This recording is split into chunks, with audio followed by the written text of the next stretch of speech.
Greetings, mortals. I am Natus, one of the rulers of the underworld, or specifically the ruler of manga hell.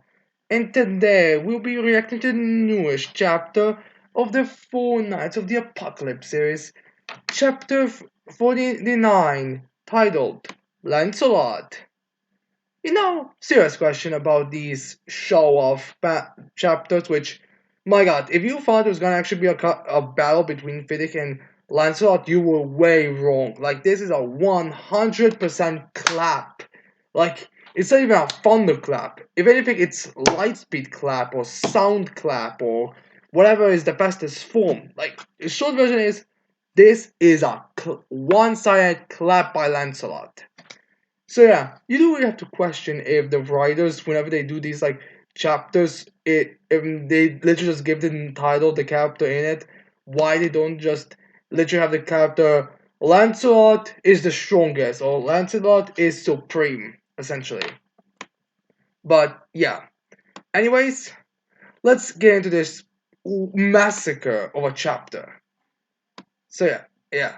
Now the first page we get is like a color spread. We all expect it to happen. And so yeah. Now the first page we got, or the color spread, is just, I guess, kind of a thematic or just kind of a thematic representation of the gap or the badassery of Lancelot, like him standing over these like, okay, there are clear representations of the dark talismans, but more like these demonic creatures, as we see everyone else just shocked and surprisingly like the one on the floor beating kinda. I guess this is coming from the fact that she's like the one who got like the worst, least terrible treatment from the rest of the soul of the dark talismans. But yeah, so yeah, kind of find that fun, but it's pretty much just a badass panel. Although something to take important of, there seems to be a bit of a gold coloring around this image, which we'll get into it when we go into, well, the ending of the chapter, basically. So yeah, now the next panel is another color page of a full body shot of Lancelot, where we have him, just looking like full front. Now his design, I'm not sure if it's the art style, or maybe it's, maybe it will look bad in animation, but his appearance doesn't really look all that amazing. Like, although it's a pretty standard like badass look.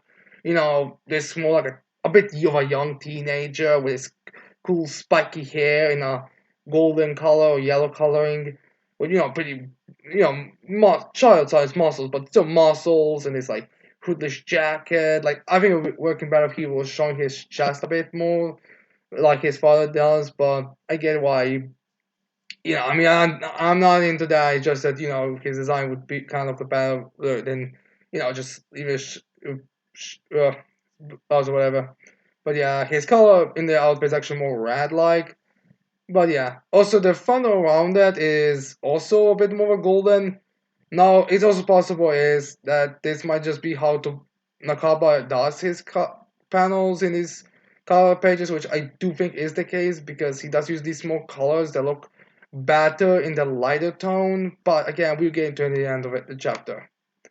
So, alright. Now we start the pop-up chapter off with their reaction of the main cast. They're like, Lancelot? And then Buzz was like, not sane. And I was like, and he's human? And she's holding Bezos' cape. As Nan's like, he can't be much older than us. That's what he's focusing on? Seriously? That he may not actually be that much older than them? I mean, alright, I guess maybe Sen had this more like mature idea, but it's not like all of you are the same level of maturity. I mean, there's definitely a clear difference. I mean, you're clearly a lot more mature than the rest of the gang, so I don't see why Nazis would be so shocked. So, anyways, then we have Fiddick being like, Lancelot? I've not heard that name before. As Lancelot's like, no, Fiddick's probably being like, what's going on? If you were that well trained of a holy knight, surely we would have heard rumors of you. Which is true. I mean, we as much as people like to shit on the Dark Talismans, you have to realize that that's only because we've seen how powerful the characters in this world can be. So anyone lower will look, less impressive. Plus, we also have to consider the fact that Percival's gang isn't like the most intimidating in descriptions, but they should be taken more seriously.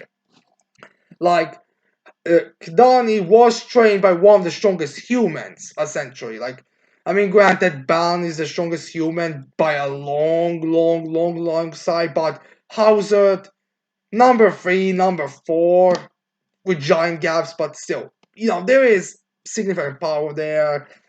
Well, Anne was just having a very good matchup, and Elga was being a 4v1, so I guess it kind of makes sense. Like, outside of Dolman, anyone else does kind of make sense. So, yeah. But in terms of like normal world, the Dark Talismans should be extremely high level, or at the very least strong enough to be able to take down majority of Holy Knights, or not like any Holy Knight could take them down. Anyway, I mean, yeah, part of a group for God's sakes. So yeah.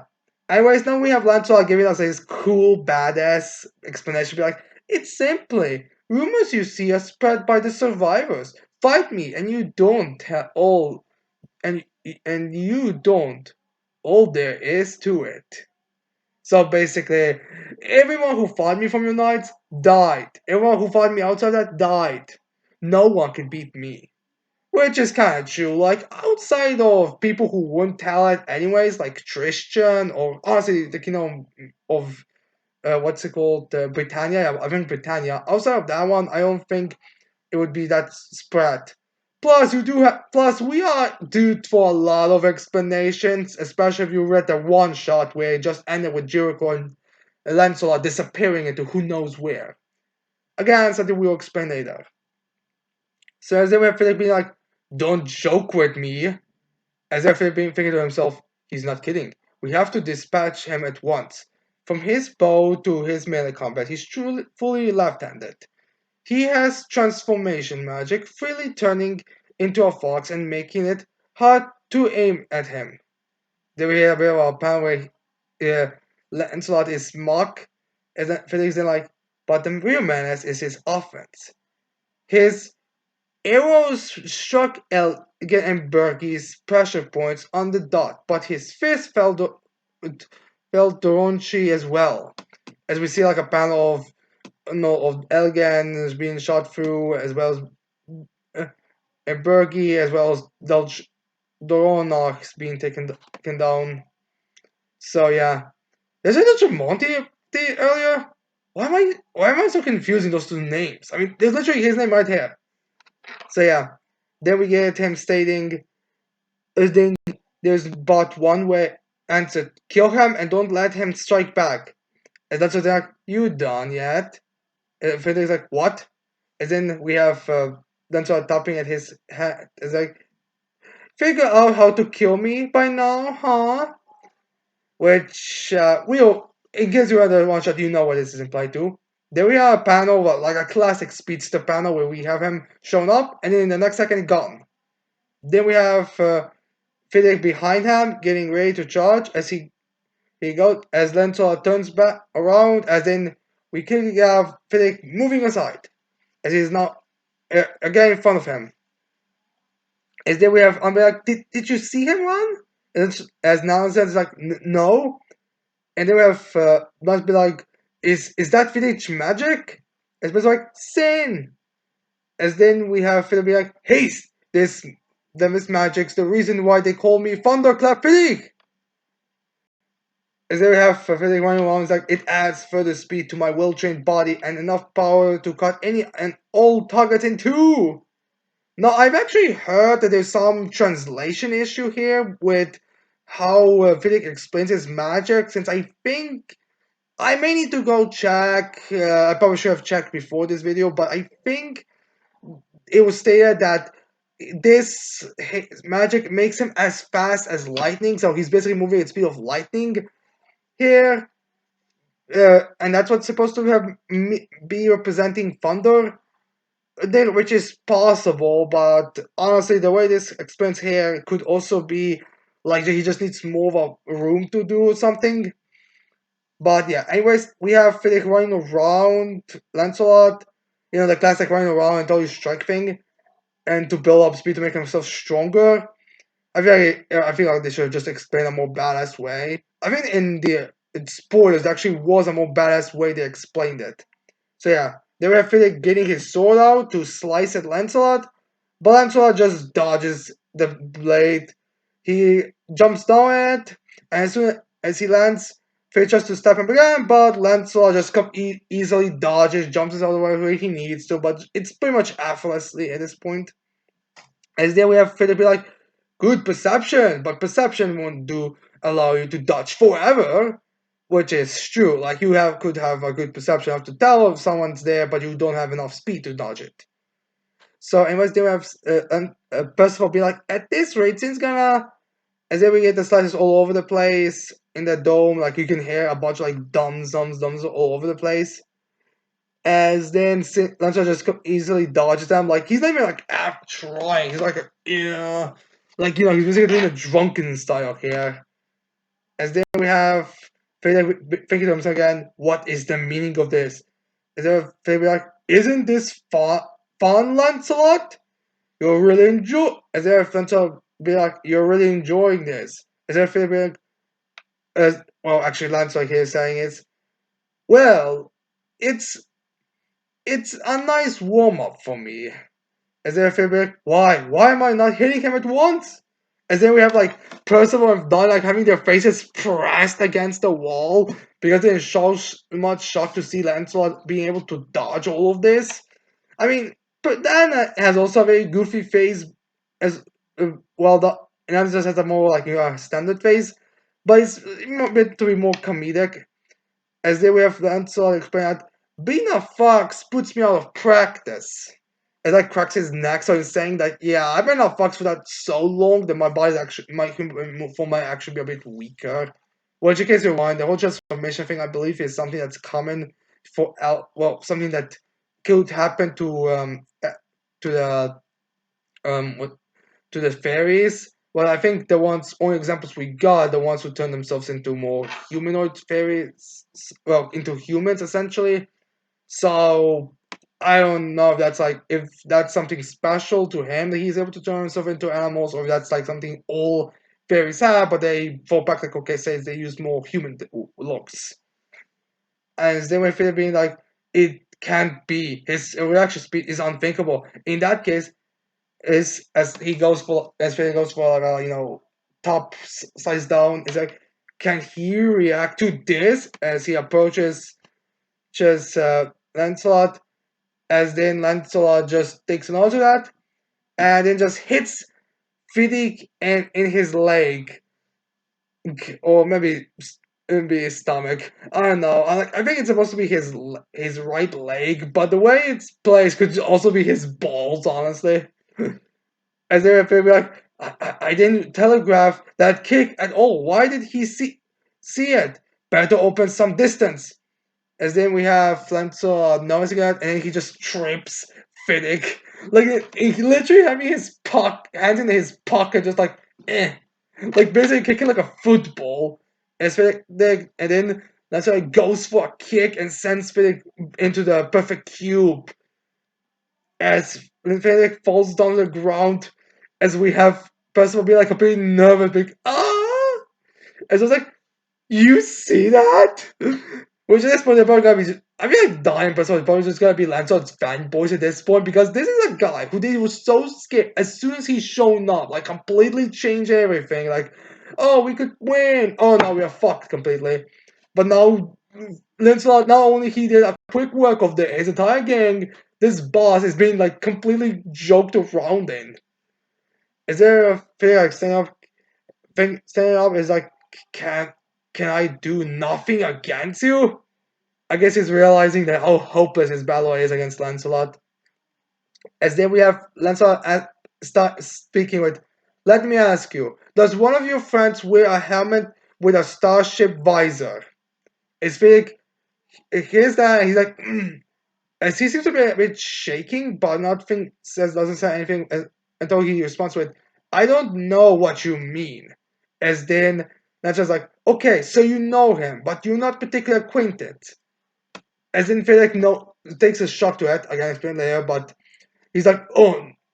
Now, this is actually very interesting because we've surprisingly actually already seen the knight that had a star-shaped visor.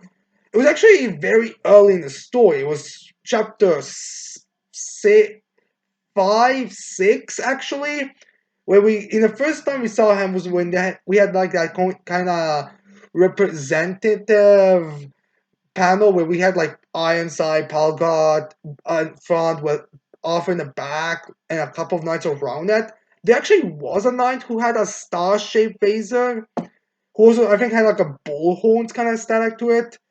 And in the next chapter, in chapter 6, when there was like that meeting between all the knights, or most of the knights from Camelot, we actually saw that same guy with the star invaser. So it's interesting that this guy actually is being brought up like a more important character. I guess this means that all the knights that seen, or the vast majority of the knights we've seen in those two panels, might actually be like the ones who are major knights, while every other knight like Fiddick and Ardbeg and Talisker, who we haven't seen those panel, are just gonna be like, used for this. So it's kind of interesting how we're going with this. Also, in case if you're wondering why, look, I don't wanna think of the idea, but the last time we've seen Lancelot was with Jericho when they were leaving into a portal and who knows where. And now we are finding Lancelot wandering the forest in a fox form all alone and no mention of anyone. So, yeah. Now, I'm not saying that our beloved Jericho was killed by that starship knight. After all, it could just be anything. Maybe that knight was responsible for destroying the fairy forest, and everyone who we know and love is still alive. It's just he destroyed that. Like one of those petty victors, like you destroyed what you wanted, but you failed the coup de grace. But I mean, until we get confirmation where she's supposed to be, like, oh, she's back, or my math teacher is back in Britannia, or like when they come to Britannia, Jericho comes and like hugs them or something. Like, until we get stuff like that, my money is on Jericho being dead, which I don't want. Like, I like Jericho, I would say. Behind Malaska, she's my second favorite Seven Sins female, as well as one of my top amongst the characters I like. So I really don't want her to die, but look, let us be real here. She would make a lot of sense, and we don't get details. All we know is that he's looking for the guy. So, yeah. So, alright, then we have Lancelot saying, one more question. Do you know where Dobbs, Master Craftsman of the Giant Clan, is? Is there a favorite? Wait, are you? Is that just like, Tish, you don't know, huh? So, yeah, in case you're wondering about this is guy's actually, Dobbs actually mentioned a lot in the story. I think he created Coffin of Eternal Darkness is his main thing, but he is brought up a few times. In fact, in the last movie, Cursed by Light, I believe it's called, he actually is one of the main antagonists, like the main forces they fight against. I mean, granted, I'm not sure if he's like yeah, he is in it, and I do think he fights. I think Zeldris, maybe. I don't know. I'm not like 100% sure. I could be mistaken completely. I could be totally wrong. But yeah, he does appear in that movie. And yeah, basically more information on him. So you do have to one. So Master Craftsman. Well, my theory is he could be the one gonna be creating the weapons for the whole for the Four Knights of the Apocalypse, or maybe they just want him so he doesn't like give great weapons for Camelot. I mean, let's be real here. Arthur has shown himself that he's giving people weapons like the curse sticks as well as magical beasts. So, I mean, if he got himself Dobbs, a guy who can make insanely powerful magic items, he would just give them. Like, imagine. And all of Holy Knights of ever has with magical items that are on insane level. Like, every single piece. Like, that would be fucking dangerous, insane. So that's why most likely Ansar is gonna to make sure that Dobbs is out of Camelot hands to take away their advantages. So yeah, and they would Fiddick be like, "You can read my mind. You can read my mind." It's like losing it. Which, in case you're wondering, yes, that is what Lancelot is doing. I believe this is actually an ability that some fairies do have. So maybe that's so. Yeah, that's actually something that he can do, which is also I think which is actually stated in a one shot where he uses that ability mostly to just read Jericho's mind, but he does have it. I think the explanation why King doesn't have it in the certain sense is because he has not because he I think hit himself in the head, although there's that scar on his head, so I'm not exactly sure. But yeah, anyways, yeah, that Lancelot can read minds. Then we got a panel with all four of them shocked. Also, by the way, that kind of reading minds kind of explains how Lancelot was able to know everything about their dark talismans, like their names, their abilities, and all such, because they were thinking about them when they were using them. So yeah. Anyways, they were Fiddick like getting an orb, breaking and being absolute cancel where he breaks the perfect cube, which is kind of funny. Perfect cube and then absolute cancel. I mean, kind of a weird thing, but yeah, the cube is broken and there's like a bunch of mist coming it. Where like, funny thing is, Dan's kind of like moved by it, while Anne and others like well, person was just standing there like nothing, kind of like with a different face. As one of them was like, I'm guessing Donnie or Anne are like, the magic wall's gone? As they're feeling like just running away from it, like full speed, like run! As then we have Pacific, he's running! As if not be like, and fast too, not even Arrow can catch him. Which I guess is another reason why people are kind of disappointed by the explanation. So yeah, anyways, then we have Philip like, slave near! As we see Slap in the giant horse that was ridden by Dorman. Kind of like, I guess he just kind of was flying around or was up there.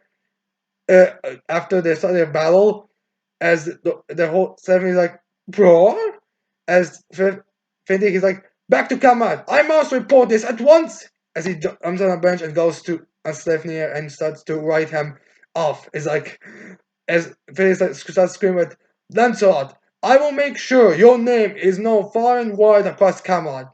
We'll all be after you. You'll be as doggedly pursued as the four knights of the apocalypse. Wait for the next chapter. As then we have Lancelot be like, Donnie, lend me your knife. And then Donnie just, As Donnie just gives him his knife. As then person's like, what are you doing? As then Lancelot just throws Donnie's knife a bit, then snacks it when it falls into his hand. Then he aims the knife. It's like shining road. As then we see like a giant line of like kind of like a arrow like shaped going through everything until it's like right under left near right left near as Findic is like, what's that? A path of way of light? As light is going there, as Finn is like, it's his magic. Stephanie, shake shake that light off. Is they are continuously running across it, only for that light to go in the air and completely incinerate Lifnir and Fiddick. Like that lightning, like by this, the way this is kind of shown, makes it look like it's 10 times the size of Lifnir and Fiddick. Then we get a close up of them dying, like you see kind of their bone and limbs being burned as Flynn is like, yeah. As the final panel chapter is just Lancelot being like all badass as he dangles the knife as dives in shock, persists in excitement. I guess he's fine with watching people be killed. As Nazians and Anna aren't as shocked as they are too, but they're kind of like, ah. As I was like I said, anyone who fights me never comes back alive. And he just like starts throwing his blade up as there's like some kind of light coming of it. So yeah, also the horse a bit shocked as well. But yeah, this is one hell of a showcase. Now, something that has also been a debate because of the previous chapters is which knight of prophecy is Lancelot. I mean, granted, he's not outright confirmed this chapter, but come on, he's most likely gonna be one of the knights. Now, the two main sub-capped knights that are used here is he's either the magic knight who has golden colored magic, or the one that doesn't have a fixed form.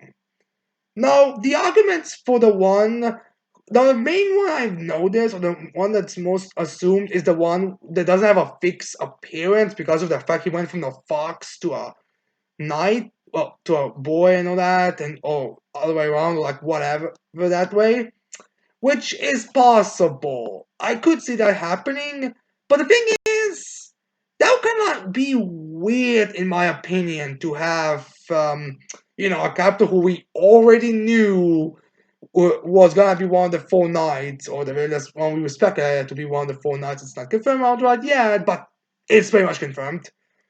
One of them would be the knight. It'll be weird and kind of odd if that was the one. Like this person, we have no idea how this boy looks like. I mean, we can't even confirm there was. I don't think they even confirmed his gender. I think they just said a young lad, mysterious young lad or something. Or I don't think it was a gender implication or lad. I think it was just mysterious with no fixed appearance yet. I think that's all that it was. Like just the third one is some mysterious, no fixed form. So it's kind of weird that would be the one who was one of the first two who we all fought, or like one of the two who was built up at the end of Saturday. It's kind of weird. Plus, I always thought that the whole mysterious one was gonna be like, who is it? Is it a new cat knight?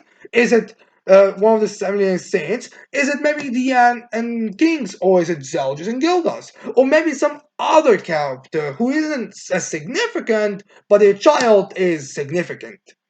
So it'd be kind of weird if we had, we kind of, that one would be just one of the two we all thought were gonna be. Kind of a weird thing.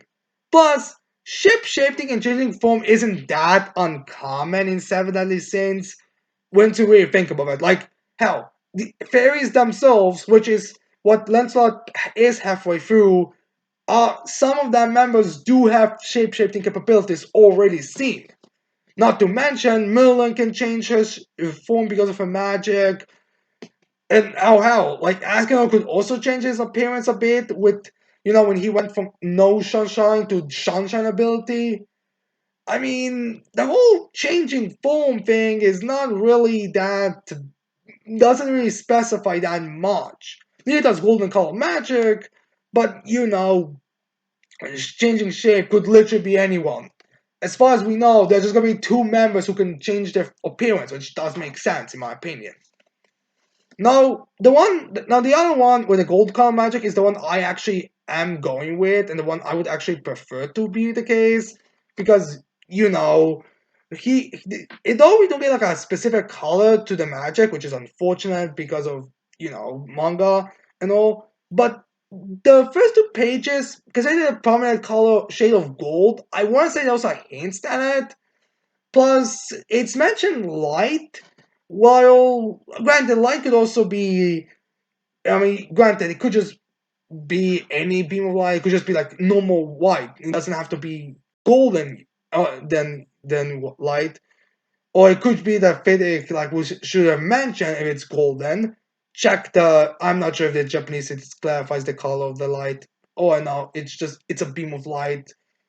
So if it might have no mentioned, it's golden colored or something, but it's passed so quickly. Like we don't see much of the color here, so I'm guessing it could be golden, like then like it depends purely, I would say, in the volume release. Like I wouldn't be surprised if in the volume we actually do get what color Lancelot's magic is.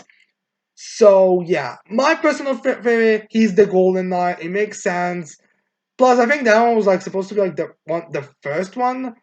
Plus, it makes sense also that he would be a kind of the first one we see because I think he's like, I mean, no, first of all is Conquest, and the first one would be a Famine, I believe. No, not Famine. I think it was what's it called again? Why am I blanking on that?